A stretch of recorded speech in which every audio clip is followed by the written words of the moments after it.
Hi, I'm Yukioka Fuji, Assistant Professor at Ritsumeikan University in Japan. The title of my presentation is Preliminary Investigation of Visual Information Influencing Driver Steering Control based on CNN. First of all, I will introduce some background for this research. We have been focusing on understanding driving behavior. Almost of you have heard, drivers have four processes that are perception, cognition, decision making, and operations. In order to understand driving behavior and apply it to the design of better vehicles, we believe it's really important to understand these consistent behaviors, not just one behavior. For example, in the study of perception, many studies have been investigated where on the road the driver gazed at. So this is because if we could understand where the drivers gaze at, we can understand the perceived visual input. In terms of the study on cognitive behavior, it's important to clarify the extent to which drivers extract information from perceived input.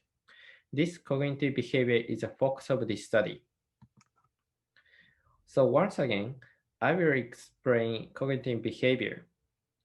For example, as shown in the left figure, here, we suppose a driver gazes at this yellow point here.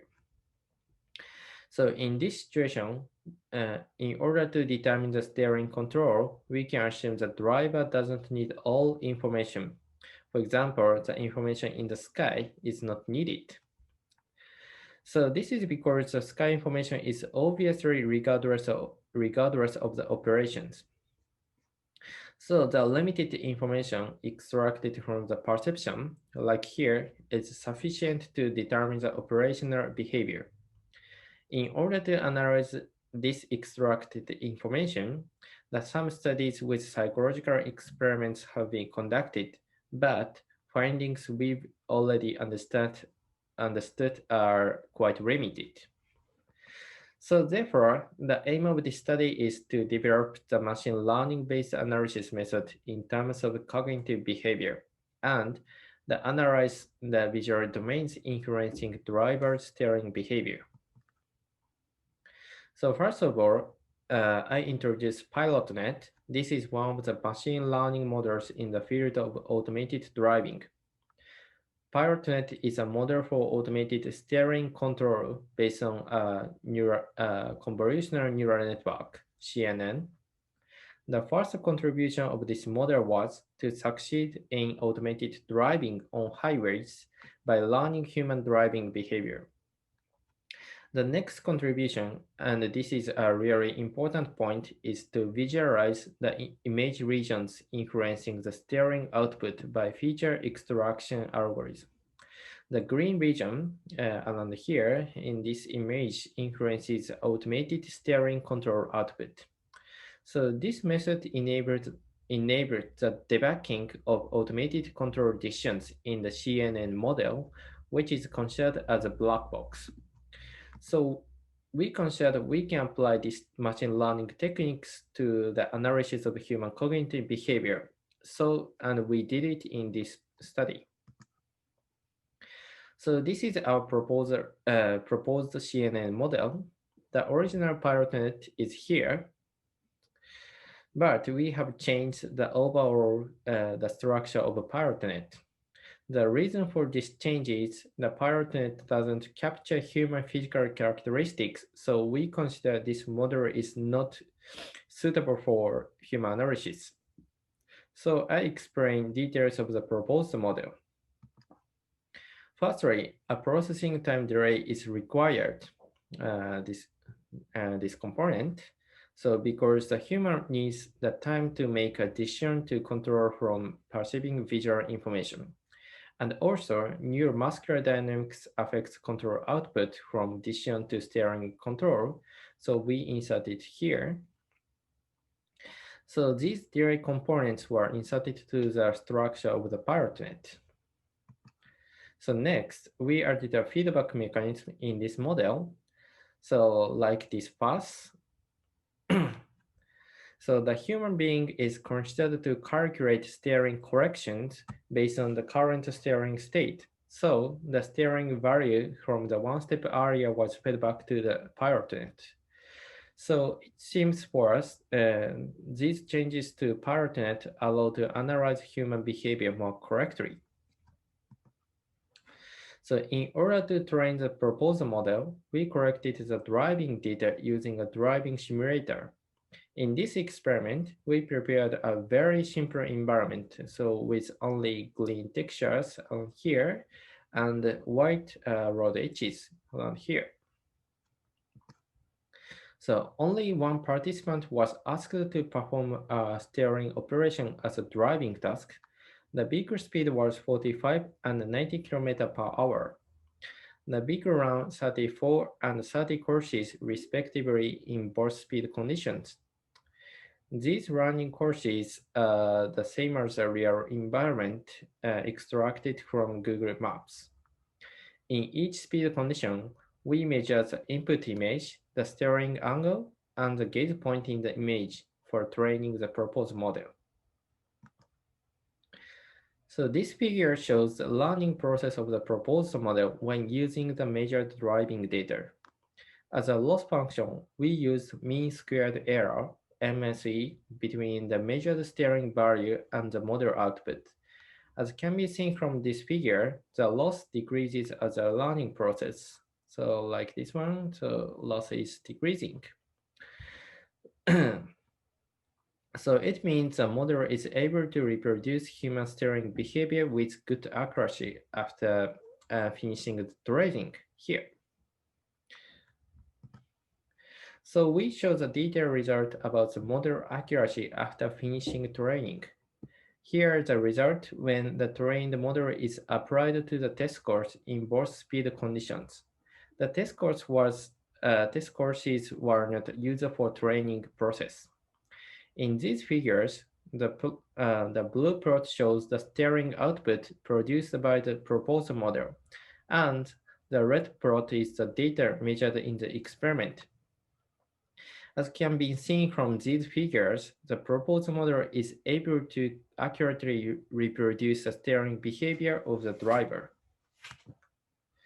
From the previous results, we can confirm the proposed model can accurately simulate human steering behavior.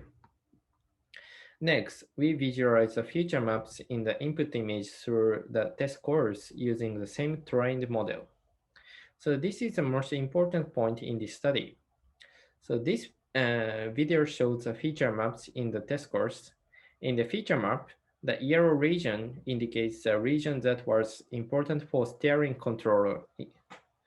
In contrast, the blue region means information that was not necessary for steering control, and the yellow square, like here, so indicates the position of the driver's fixation point.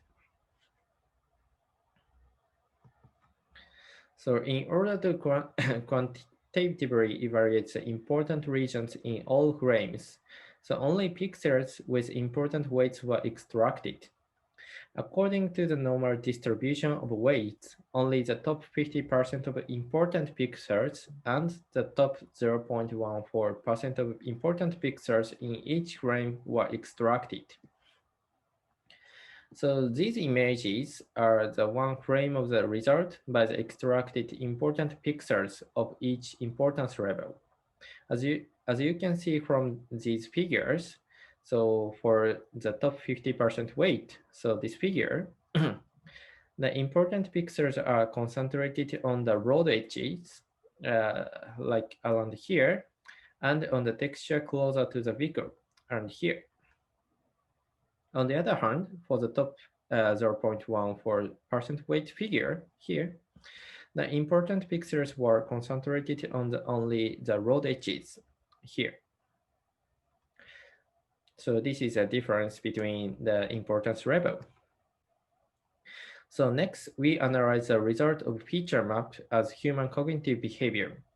So first, we overlaid the feature map by only the important pixels, these green pixels here, with the driver gaze point, this orange star. Then we calculated the angles between the gaze point and all the important pixels. So this is the angle. So next, after calculating the all angles between all important pixels and the gaze point, they are represented as a distribution of concentric circles every 2 degrees around the gaze point. So these circles. So finally, we computed the percentage of the important pixels within the region divided by each of the 2 degrees. For example, it calculates the percentage of amount of important pixels, so these green pixels, per the area of 4 to 6 degree regions, these blue regions. So here's a result of calculation. In these figures, the horizontal axis, this axis shows the angle from the gaze point.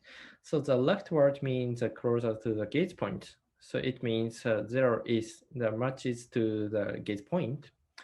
The vertical axis shows the percentage of important pixels, so mentioned in the previous slide. So please look at the top 50% weight at 45 km per hour. So this figure.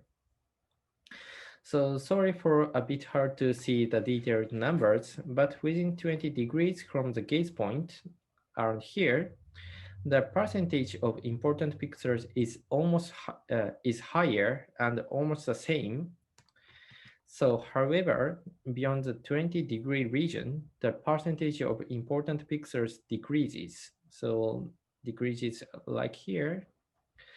So, in contrast, the result of the top 0.14% weight figures, so this figure, the result shows the region containing the most important weight is within about 6 degrees around here, around here. So this result is a smaller range than the result of top 50% weight. So in these results, there was almost no differences in speed conditions in this present study. So I summarized these results together with the aim of this study. So the aim of this study was to analyze visual domains influencing driver steering behavior using machine learning model.